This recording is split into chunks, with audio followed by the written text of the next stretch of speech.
Hello and welcome to Frost Over the World. Later in the programme, that Emmy-winning, BAFTA-winning, Oscar-winning actor supreme, Anthony Hopkins, in a rare extended interview. Plus, of course, the latest from Cote d'Ivoire and Libya. But first, on Monday, France will become the second country in Europe, after Belgium, to ban the Muslim full-face veil in public places. President Sarkozy, or Sarkozy, depending on your preference, argues that the veil is a sign of subservience and will not be welcome on the territory of the French Republic. This comes just days after Syria decided to reverse a ban on the veil for teachers in schools. So is France right to ban it? I'm joined by two notable Muslims to debate this. Salma, right here, Salma Yaqoob, here on my left, who is a British politician and leader of the Respect Party, and Dr. Taj Hargey, we welcome there, an imam from the Muslim Educational Centre of Oxford. Let's start with you today. Dr. Hargey, what is your reaction to President Sarkozy saying, among other things, that the veil is a sign of subservience? Well, we take a religious point of view. We argue passionately that the veil, the full burqa or the niqab, we're not talking about the hijab here. We have to make this distinction absolute. We're not talking about headscarves. We're talking about face masking, whether it is a niqab or the burqa or any other name. Face masking as opposed to headscarf. That is a very fundamental distinction. Now, if we're talking about the face mask, the niqab or the burqa, we say clearly there are at least 6 reasons why it shouldn't be allowed within our society, let alone in France. Firstly, it is a pre-Islamic custom. It comes from the Byzantine Persian tradition, where aristocratic men of their time would cover their objects, their womenfolk, their possessions. Secondly, it is non-Quranic. The word burqa, niqab doesn't appear anywhere in the Quran. And because it's pre-Islamic and non-Quranic, clearly it is ipso facto un-Muslim and unnecessary. So we are saying it's also disempowering to women. It makes them invisible in the public sphere. In our gender equal society, it says that women can be face masked all along the road, but not a man.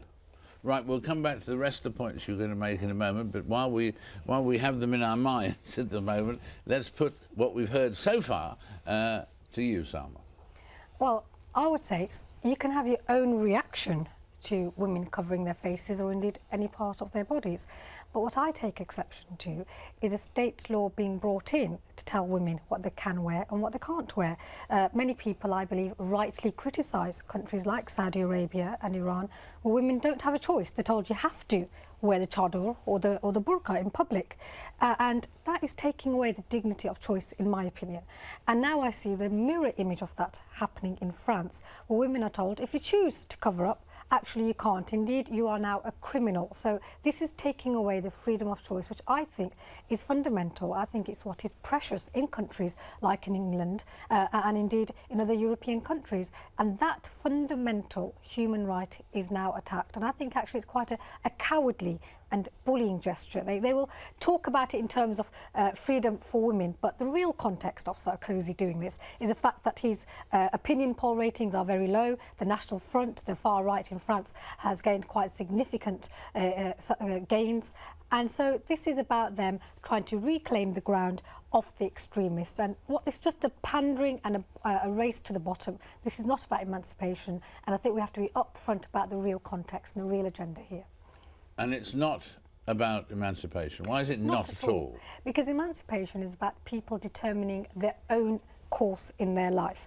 And so it's about respecting people's choices. And indeed, the true test, I believe, of tolerance isn't whether I allow you or to do things that I happen to agree with you on. It's actually about tolerating and indeed accepting people even when you might not. So that's why I would champion the right of women to wear miniskirts as well as the right to wear burqas, whether I choose to do that or not myself personally. And by taking away the rights of a tiny minority, let's be honest here, it's a tiny minority of Muslim women who happen to wear this kind of face veil. Some wear hijab, some don't choose to wear it. That's between them and God, and no man and no state law. Well, and in fact, I read one statement here that only 1,900 women wear burqas in France. And so the idea they're a threat to the Republic of France and to secularism, and the whole edifice is going to come crashing down because of a piece of cloth that some women choose to wear, of course, is patently ridiculous. And I think let's come back. It's a sign of the paranoia, I think, that this has come to this. Right, back to you again, Taj. Yeah, but she said we should be upfront. Now, she and many other people defend the burqa and niqab, not being upfront. This is not a religious thing. Now, if they defend this on the basis of a tribal custom, a cultural habit, a convention, I have no problem. But I've never met any burqa-wearing, face-masking woman that talks about tribalism and culturalism. They always say it's my religion requires it. Now, for me as an imam and a Muslim scholar, there's nothing in the Quran that says you must have face covering. It talks about modesty. It doesn't define modesty except for men and women. No, let me finish my point, please. I didn't interrupt you. You need to cover your private parts, and for women, your chest and so forth. Now, this idea of exclusively identifying women's modesty or extending women's modesty, include the hair and include the face, this is not an Islamic thing. It comes from the Wahhabi, Salafi, the Taliban type of ideology, and that ideology is coming here and insidiously infiltrating, infesting Muslim Europe. All right, back to you again. Well, my response to that is I agree that in the Quran it does not give a direct stipulation as to how, but there is this the guideline for modesty, but that very argument means that it is up to women themselves as to where they draw that line. And so if a woman chooses, again, it's highly patronising for you to sit here and assume that no woman who wears a veil, in fact, it's quite a difficult thing to do in the West. It takes a lot of courage for those women who are convinced that that is what they want to do. Yeah, but where did they get the idea from male theologians? They get it from the hadith, which are all written by men 300 years after the death of the Prophet. So there's a lot of hearsay in there, a lot of fabrication, forged narrations, and it's all by male scholars. So the women are buying into this male-driven interpretation of Islam that actually disempowers them and makes them invisible. So are you being male-driven? Well, again, that's highly patronising. I'm talking about face masking here. I'm not talking about the headscarf. But the same arguments actually are applied to that. The very same logic that people like myself are told, you internalise your oppression, you've been forced to wear it even if you don't realise it, and it is patronising when people make their own choices. And my argument is whether you choose to wear a headscarf or not, whether you wear a headscarf or indeed whether you want to wear a face veil. In the same way, only a minority of Christian women become nuns and wear the whole habit. There are many practicing Christian women who choose not to. There are many Sikh women who cover their hair and many Sikh women who don't. It should be between them and God, and certainly for men, whether it's Sarkozy or a Saudi government minister, or indeed, with respect, people like yourself, to say that you are not allowed that choice because I happen to have a different opinion and then campaign against the rights for people to exercise their opinion. I think that's fundamentally wrong. The women have a choice. They have a choice, but the point is they should be honest. They are not being upfront. They're saying this is religious. Now, if they say it's religious, then for me, where's the beef? Where's the proof? Now, for example, there are two verses in the Quran I'll show you clearly, and for the listeners. One verse says men should not stare at women. Now, that means, or gaze at women. So if they were covered already facially, it makes that tautologist, ridiculous. Secondly, the Prophet himself has said he can't marry any other woman than the ones he has, even if their beauty attracts them. So that means clearly he was able to see women's faces. As I said before, I think it is about scapegoating. The Jewish community went through this at the turn of the last century. They were told it's a monotheistic faith, the women cover themselves up, they have kosher meat, they have a different kind of meat, and they're a security threat as well as a cultural threat. And it was about scapegoating then, and now it's the same thing. Different political parties trying to gain at the expense of scapegoating a minority. And that's why I'm fundamentally opposed to the law. In terms of, do I agree with the niqab itself? Clearly I don't wear one. I don't need to be convinced about why, it's not a particularly good idea. I emotionally can sympathise with a lot of those arguments. But it's about saying, just because we may have strong arguments as to why we might not choose to, does that mean I would deny somebody else their right to? And that I don't think you've addressed in any way. But they have to be honest. They are not being honest. But do you think it's right to ban it just because? No, I didn't say.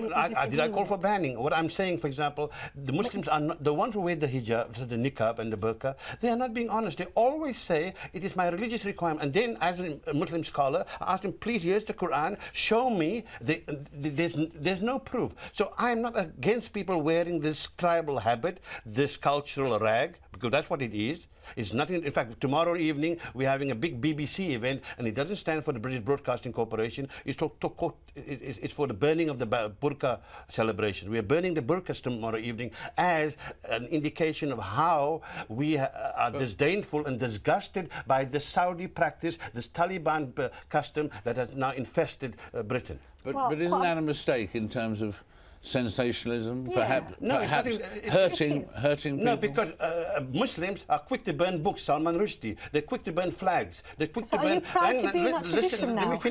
Let me finish. So they're quick to burn flags, books and effigies. Let them first have a taste of their own medicine, and hopefully they will not do this in future. Now, I, as a Muslim imam, I'm very happy to burn this tribal rag to show it's got no holy connotations. It's not a sacred cloth. It is just a tribal rag. And for us to show quite conclusively to Muslims and to non-Muslims that this has nothing to do with Islam. This is a cultural thing. Now, if you want to talk culture, I'm very happy to talk about culture. But do not tell me this is a religious requirement. Thank you very much. A last word? This explains why this whole thing has got so out of proportion. And yes, I'm saddened that this is really self-publicity at the expense of disrespecting other people's choices. And I think it opens the floodgates to the real racists and extremists. Let's just respect different people's choices. Don't feel we have to impose our views and force them on everybody else. Thank you both. Thank you. Thank you very much indeed for that debate. Thank you. It's almost 2 months ago that we saw peaceful protests in Libya descend into armed uprisings and eventual civil war. Now, following last week's strategy meeting in London by world leaders and organisation representatives, NATO and rebel forces continue their attacks against Colonel Gaddafi's forces. But Libyan opposition members claim that NATO is not doing enough, and they're uncertain of the road ahead. So, will the rebels and the Interim Transitional National Council be forced to enter into an agreement with Colonel Gaddafi, which could see him or one or two of his sons cling on to power?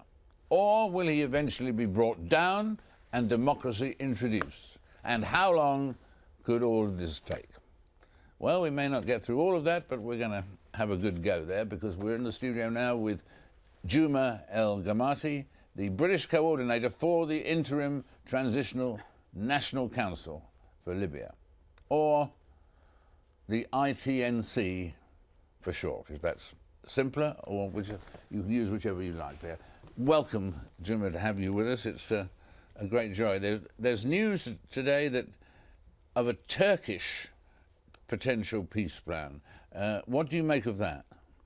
First of all, thank you very much for having me here. It's a pleasure. Yes, the Turkish roadmap, or the initiative which Prime Minister Erdogan announced yesterday, has some positive elements in it. It talks about an immediate ceasefire. It talks about Gaddafi withdrawing his forces from the cities and towns, which he is engulfing and hitting all the time, killing civilians. It talks about the Libyan people have the right to choose their own future political system and government, and presumably he's implying free and fair elections. All these are very positive elements, which obviously we welcome, although the official initiative has not been put on the table to the National Council yet in its entirety as a document. So all these are, but however, what it really lacks, which is we think is a very serious defect, it lacks a call for Colonel Gaddafi and his sons to leave power. That is very, very important. That is imperative. You know, it is absolutely beyond comprehension that the Libyan people, after the last 6 weeks, could have any dealings with Gaddafi and his sons after they have waged a total war against the Libyan population. Well, it sounds absurd when you put it in context as you have there. But why have the Turks given the impression that they would accept Colonel Gaddafi and his two sons staying in Libya, perhaps in power or less power, but why have they done that? As you've made it sound a hopeless idea. Well, I can only guess that maybe they don't want to antagonize Gaddafi and they want to engage with him and his sons in order to push this plan forward. So they haven't made it very clear that it's a precondition for him and his sons to leave. Also, right at the beginning of this revolution, Prime Minister Erdogan did come out and say that I spoke with Gaddafi and I suggested to him that he leaves power and agrees to another figure to head a transitional period, or to oversee a transitional period, another figure that's acceptable to all sides. Now, obviously, presumably, this roadmap is a build-up on that initial initiative. We can only guess, but Turkey so far hasn't come out fully on the side of the Libyan people like everybody else has done, most of the governments of the world, by calling very clearly for Gaddafi and his sons to leave power, because there is absolutely no way for the Libyan people to engage with them or accommodate them anymore after all this bloodshed that we have witnessed over the last 6 weeks. So what we're looking at is either a situation in which Gaddafi buys it, i.e. bites it, and in fact lives on in some form, or what? I mean, or he goes abroad? Does he still claim to represent Libya? Well, first of all, we don't even know where Gaddafi is, because he has not appeared for the last 2 weeks. We haven't seen him on television, on live pictures. We haven't heard of him by making even a voice intervention through telephone or anything like that. So there's a lot of mystery and intrigue. That's a very important point. Very important point. It's very important, because that is really intriguing, because it's not like Gaddafi to stay away from the media for too long. He loves the media. He loves to play the media game. And to be away for 2 weeks is very intriguing. Our information and our rumors, which are very, very widespread in Tripoli itself, is that Gaddafi is no longer mentally and health-wise fit, and he's not really ruling the country. He's not in charge. His sons, 2 of his sons are, which are Saif al-Islam and Mu'tasim. They are the ones who are running the show, and that's why they have been sending envoys and feelers out to the world to say that we could actually push our father out of power as long as we can take over a transition period. So we still wait to see exactly what's going on within the family itself, between Gaddafi and his sons, and what is the exact state of play. So that is very, very important. The other thing is, we think that this Turkish initiative will not really be responded to positively by Gaddafi, because it requires immediate ceasefire and pulling out of forces surrounding cities like Misrata, Zintan and others. We don't think that he will do that, because over the last few weeks he has announced so many ceasefires which have never materialized. Yeah, that's right, which adds to the mystery. And the other slightly smaller story in terms of cosmic matters, but important, is that the complaints that in fact the NATO forces have possibly killed four civilians and refused for reasons they give, but refused to apologise. Yes, we had at least 2 incidents in which NATO forces seem to have hit civilians and not Gaddafi forces. Now, obviously, this is very, very regrettable. It's unfortunate. I speak as a Libyan. I would regret the loss of life of any single Libyan, or even being injured. But we have to remember, we have to keep this in perspective. The NATO forces are intentionally attacking Gaddafi's armory and tanks and multi-rocket launchers to keep them away from the cities and keep them away from killing civilians. That is their intention. But by mistake, sometimes they kill some civilians. Whereas Gaddafi's forces are intentionally targeting civilians with wanting to kill as many as possible, and they do, and they have. So far, they killed over 10,000. So we have to keep this in perspective. Is it a stalemate situation? Last thought. No, I think time is on the Libyan people's side. Time is not on Gaddafi and his son's side. It is not a question of if he and his sons will go. It's a question of when. And we are sure that eventually, sooner or later, they will be pushed out of power. Juma, thank you very much indeed. We look forward to seeing you again.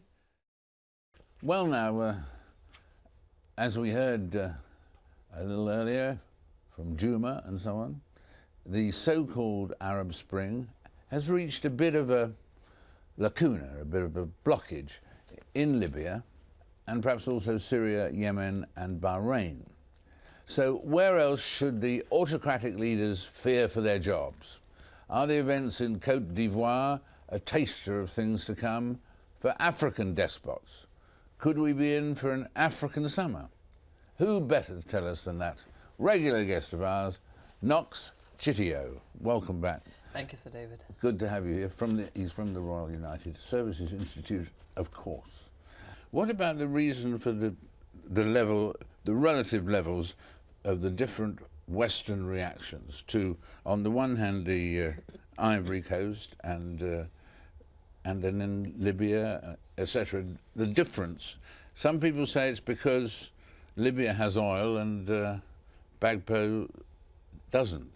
Is that why, do you think, is that a vital factor in why we have been somewhat loath to get involved in the Ivory Coast? Well, I think it's certainly a factor. Libya does have oil. I think the other issue has been that the consensus in terms of Libya, it was arrived at as a UN Security Council consensus, but as we've seen, there have been certain ructions between NATO and the Arab League and the African Union on how, on what are the limits of the intervention. So there have been issues there. So I think this has also played into the Ivory Coast situation, that people are concerned. The West again was concerned of ructions. Looking around Africa, where could the African summer strike next? Which tyrant will be quaking in his boots as you speak? Well, it's hard to know for sure, but I would just want to distinguish slightly between the Arab Spring and the African summer. I think Sub-Saharan Africa and North Africa and the Middle East are at slightly different points in their sort of democratic trajectories, because in Sub-Saharan Africa, following the end of the Cold War and the fall of communism, we had an African summer then, with the introduction of multi-partyism and so on. So this essentially is the second wave for Sub-Saharan Africa, whereas I think for the Middle East and North Africa, it's more of a first wave. What is interesting is that what has happened in the Middle East and the Arab Spring really has forced the African Union and African countries to now take very, very seriously the whole principle of democracy, human rights, the transfer of power. We've seen just a couple of days ago in Niger that there's now been a democratic transfer of power from the military junta to Mr. Yusufu, who won the runoff elections. So I think we're now seeing that Africa, Sub-Saharan Africa, really is having to take on board, the ideas from the Arab Spring, that people power is very important, and you have to take democracy and human rights very, very seriously. Thank you very much, Knox, for bringing us up to date. I'm sure we'll be talking again soon with these activities going on all over the world, it seems. It started in North Africa, the rest of Africa, and it's a very tense and indeed fascinating time. Thank you very much. Thank you very Knox. much. And in a moment, the one and the only Anthony Hopkins, that unique figure, will be here, so don't go away.